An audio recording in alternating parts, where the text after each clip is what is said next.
Assalamualaikum warahmatullahi wabarakatuh. Selamat siang dan salam sejahtera untuk kita semua. Insya Allah pada kesempatan kali ini kita akan mewawancarai Ibu Eva Novianti Hestivera terkait dengan aturan baru tugas belajar yang tertuang di dalam Permendikbudristek nomor 27 tahun 2022. Selamat siang Ibu Eva. Selamat siang Safi. Apa kabarnya Ibu? Baik, Mohon izin Ibu, kita akan coba berbincang-bincang terkait dengan aturan baru tugas belajar yang tertuang di dalam Permendikbudristek nomor 27 tahun 2022, yang mana pada aturan ini menggantikan aturan yang ada sebelumnya Bu ya, terkait dengan aturan tugas belajar yang sebelumnya itu tertuang di dalam Permendiknas nomor 48 tahun 2009. Nah, sebelum kita masuk ke pertanyaan-pertanyaan inti, mungkin pendahuluan dulu Ibu terkait dengan tugas belajar. Maksud dari tugas belajar ataupun izin belajar itu seperti apa Ibu? Baik, kalau berbicara tentang tugas belajar itu secara harfiah definisinya dari Permendikbudristek nomor 27 tahun 2022 ini artinya adalah penugasan yang diberikan oleh pejabat pembina kepegawaian. Dalam hal ini kalau perguruan tinggi, pejabat pembina kepegawaian kita adalah menteri, untuk melanjutkan pendidikan formal yang lebih tinggi. Nah, itu berkaitan dengan tugas belajar. Di Permendiknas sebelumnya, yaitu Permendiknas 48 tahun 2009, kita memang mengenal ada skema tugas belajar dan izin belajar. Untuk tugas belajar sendiri itu penugasan yang diberikan dengan meninggalkan tugas. Namun untuk izin belajar itu belajar atau melanjutkan pendidikan tapi tidak meninggalkan tugas. Nah, di dalam Permendikbudristek nomor 27 tahun 2022 ini memiliki skema yang sedikit berbeda dengan peraturan sebelumnya.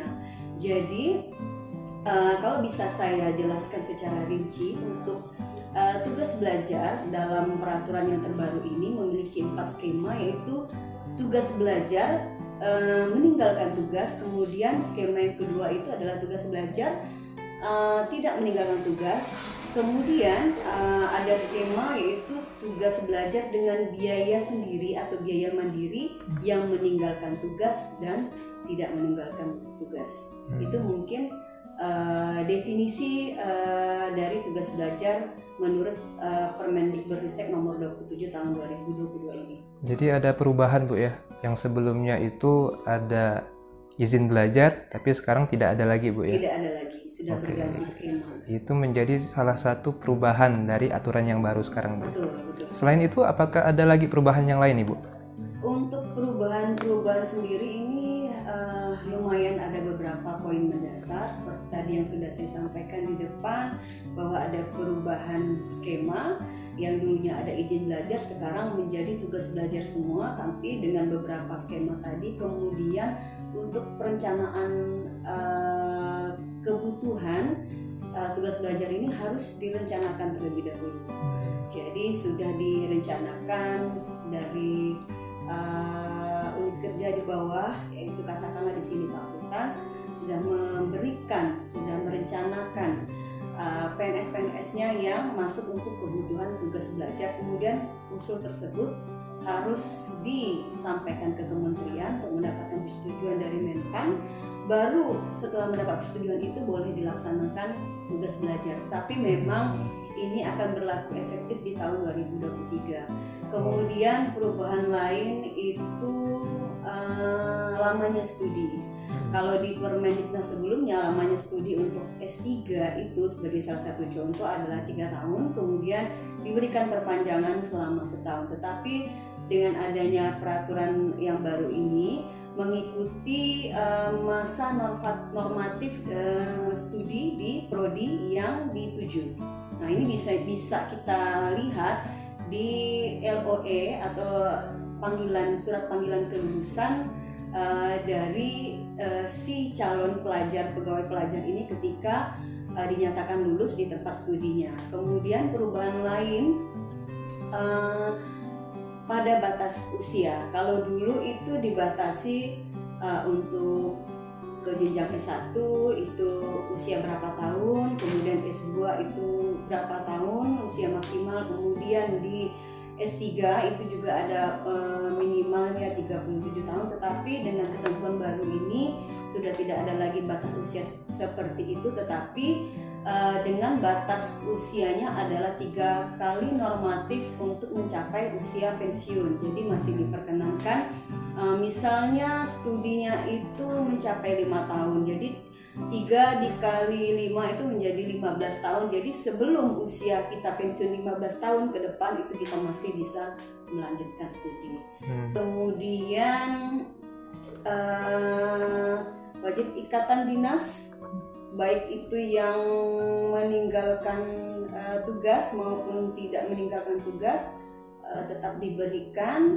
Kemudian ada beberapa hak dan kewajiban yang agak berbeda memang dengan di peraturan-peraturan sebelumnya, yang ini lebih rinci. Itu mungkin beberapa hal terkait poin-poin perubahan. Perubahannya. Baik Ibu, terkait dengan perubahan tersebut, apakah berdampak juga dengan dosen-dosen yang saat ini masih melaksanakan tugas belajar, Ibu? Untuk yang sudah melaksanakan tugas belajar tentunya tetap menggunakan peraturan yang sebelumnya. Nah, tetapi yang baru akan studi di tahun ini tentu sudah mengacu kepada ketentuan yang baru. Seperti tadi yang disampaikan, contoh kasus pada peraturan sebelumnya itu untuk syarat diizinkan atau diberikan tugas belajar bagi PNS itu minimal dia sudah 2 tahun di 2 tahun terakhir di PNS-nya. Tetapi dengan adanya peraturan baru ini harus 3 tahun PNS baru bisa melaksanakan tugas. Nah, ini tentu ada upaya dari kita untuk menyampaikan atau mensosialisasikan beberapa ketentuan baru ini. 3 tahun tersebut apakah termasuk masa CPNS atau tidak, Ibu? Dihitung dari PNS. Dihitung dari PNS. Iya. Karena kalau CPNS kan merupakan masa percobaan. Masa percobaan, ya, betul. Percobaan itu merupakan masa si CPNS ini untuk wajib melaksanakan diklat latsar. Baik. Baik, kita masuk ke pertanyaan berikutnya, Ibu. Persyaratan untuk mengajukan tugas belajar itu seperti apa, Ibu? Sebenarnya persyaratannya ini sebagian besar hampir sama dengan peraturan-peraturan di sebelumnya, tetapi memang ada beberapa poin-poin administrasi yang merupakan unsur utama, tapi ada juga yang merupakan pelengkap. Nah, di antaranya itu tadi sudah dinyatakan lulus di perguruan tinggi yang dituju dan kemudian mendapat penjaminan pembiayaan. Itu supaya kita bisa membedakan mana yang tugas belajar mendapat pembiayaan, mana yang tugas belajar itu dibiayai sendiri atau mandiri. Baik. Terus tahapan-tahapan ketika kita ingin mengajukan tugas belajar itu seperti apa? Yang pasti yang bersangkutan ini mengajukan permohonan kepada rektor, tentunya dilengkapi dengan dokumen-dokumen yang dibutuhkan sesuai persyaratan, kemudian disetujui oleh pimpinan. Di sini pimpinan apabila dia berada di fakultas, misalnya dosen, itu tentunya mendapat persetujuan, mendapat rekomendasi dari dekan. Kemudian disertailah tadi dengan beberapa dokumen-dokumen pendukung untuk disampaikan usulan tersebut ke universitas. Nah, nanti dari universitas sendiri tentu akan melakukan pemeriksaan kembali persyaratan. Kemudian apabila sudah persyaratannya sesuai, maka usulan tersebut akan kita teruskan ke kementerian untuk diterbitkan SK tugas belajarnya oleh kementerian. Berarti tahapan yang pertama itu dilakukan di tingkat fakultas ya, Bu, ya? Benar. Tidak langsung ke tingkat universitas. Betul, kita secara perjenjangan itu memang harus seperti itu karena untuk universitas sendiri pejabat pembina kepegawaian kita yang tertinggi adalah rektor. Baik Ibu, terkait dengan kewajiban bagi mereka yang sedang melaksanakan tugas belajar itu seperti apa, Ibu? Nah, di dalam kewajiban ini juga sebenarnya sebagian besar hampir sama dengan peraturan yang sebelumnya. Pertama, dia harus wajib melaporkan keberadaan dirinya atau domisili tempat tinggal ketika menjalankan studi. Kemudian wajib menyampaikan laporan kemajuan studi. Kemudian ketika selesai wajib melaporkan diri segera, karena dalam peraturan pemerintah nomor 11 tahun 2017 tentang manajemen PNS, apabila pegawai pelajar ini tidak melaporkan diri paling lambat 15 hari setelah menjalankan tugas, maka yang bersangkutan dapat diberhentikan. Nah, itu mungkin kewajiban-kewajiban yang para pegawai pelajar, bahkan calon pegawai pelajar ini harus memahami. Tetapi di dalam peraturan ini juga sudah disampaikan secara detail apa yang menjadi hak dan kewajiban dari si pegawai pelajar tersebut. Baik, apakah ada sesuatu yang mungkin di luar dari kendali dosen yang melaksanakan tugas belajar, Ibu, sehingga mereka itu terdapat kesulitan-kesulitan yang dihadapi? Apakah ada, Ibu, hal-hal yang di luar kendali mereka? Untuk keadaan-keadaan di luar kendali atau bisa kita bilang ini force major, ada beberapa memang kasus. Mungkin ini bisa menjadi pelajaran dengan pandemi ya. Pandemi pada saat COVID itu beberapa penelitian memang tertunda, tetapi memang harus disertai dengan bukti bahwa kenapa terjadi keterlambatan. Nah, itu harus dikuatkan dengan keterangan dari promotor, kemudian dari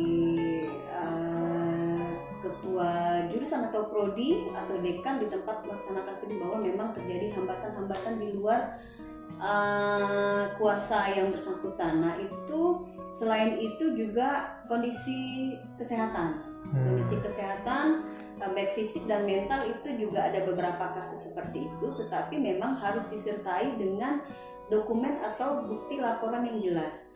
Ketika pegawai pelajar tersebut pada saat menjalankan studi ternyata menderita sakit, baik itu secara psikis maupun fisik, itu harus menyampaikan bukti dokumen seperti yang tadi, misalnya menjalankan perawatan di rumah sakit dan lain sebagainya.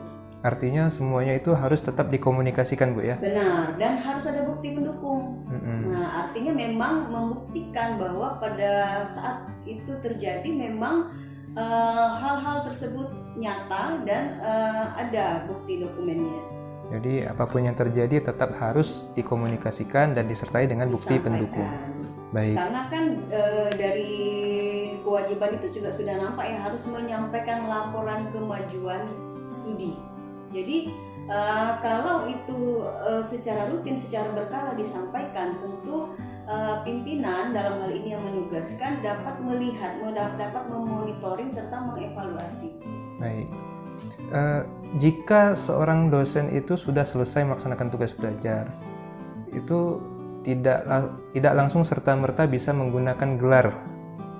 Misalkan ketika dia tugas belajar untuk menjadi seorang doktor, tidak langsung serta-merta bisa menggunakan gelar doktor.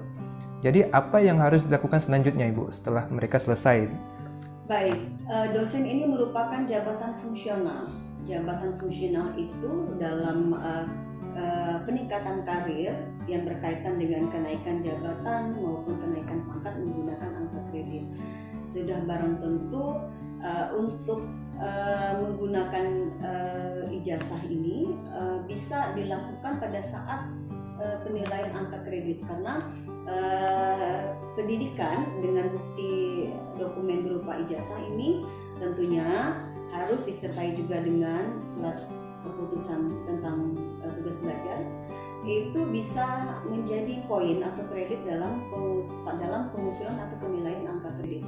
Tetapi memang sebelum melakukan atau mencantumkan ijazah untuk kepentingan penilaian angka kredit, itu sudah semestinya dilakukan dulu usul pencantuman gelar, dan dalam hal ini usul pencantuman gelar harus disampaikan ke Badan Kepegawaian Negara. Baik, jadi setelah selesai masa belajarnya itu setelah selesai Diaktifkan. maka harus diaktifkan. terlebih dahulu. Lalu Nah, melakukan. setelah aktif bisa diusulkan untuk pencantuman gelar. Ya, jadi pencantuman gelar dulu yang harus diproses, Bu ya. Nah, Baik. Baik Ibu, terima kasih Ibu atas waktu dan kesempatannya. Semoga informasi yang Ibu sampaikan bermanfaat. Terima kasih sekali lagi. Assalamualaikum warahmatullahi wabarakatuh. Waalaikumsalam.